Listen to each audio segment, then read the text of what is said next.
gave birth when I was 12 and 28. I have two children, they are 12 and 9 years old. And Agnes Gary was a midwife.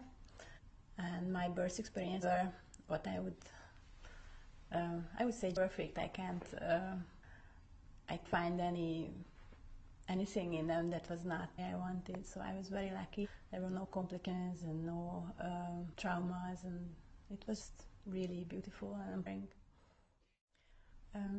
On this day I have been present at close to 100 home births or out-of-hospital births, half of which was my training. And I am a certified midwife. In Hungary today I cannot say I am practicing midwifery because I would be charged myself with practicing medicine at a license. So I have been present at the home birth. I think there needs to be a big change, a lot of things, and at least some of the training be out of hospital, because out of hospital training care can be taught in the hospital. So you can only practice safely out of hospital if you have seen home births, or not one but several, so enough to be an expert in that field. And even the draft of the law that is making now was written by people who haven't seen many home births. So I think future should be that midwives need a body of experts who write the law, who write the standard care, and who teach students.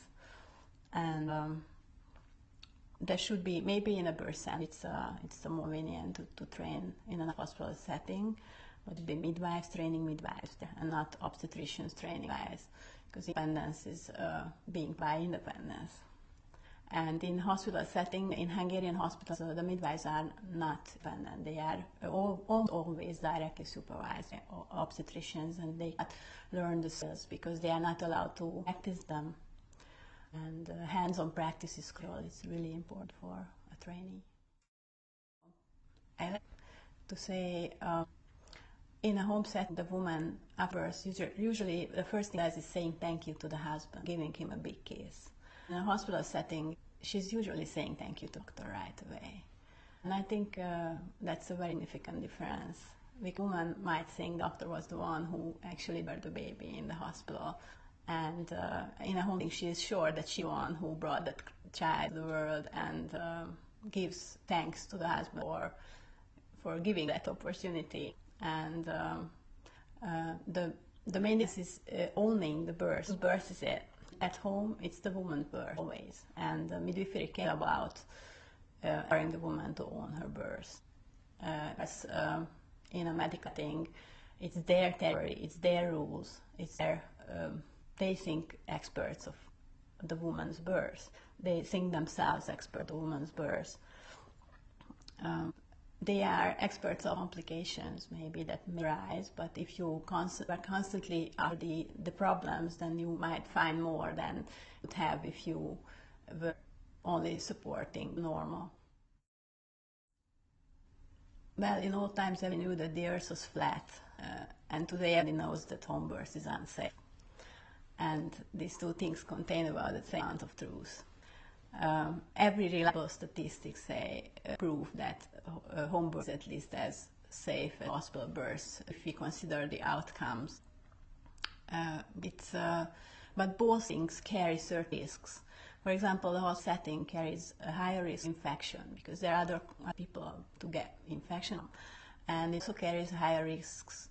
The results of aggressive interventions like injury, or there is a high risk of side effects of drugs.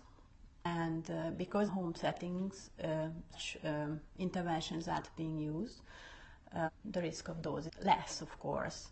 In the home settings, there is a risk of the distance from the hospital, and that's undeniable. But if you look at the unexpected outcomes, the bad outcomes, almost none of them are such that very distance actually played. So many of them could not or barely be printed in a hospital setting.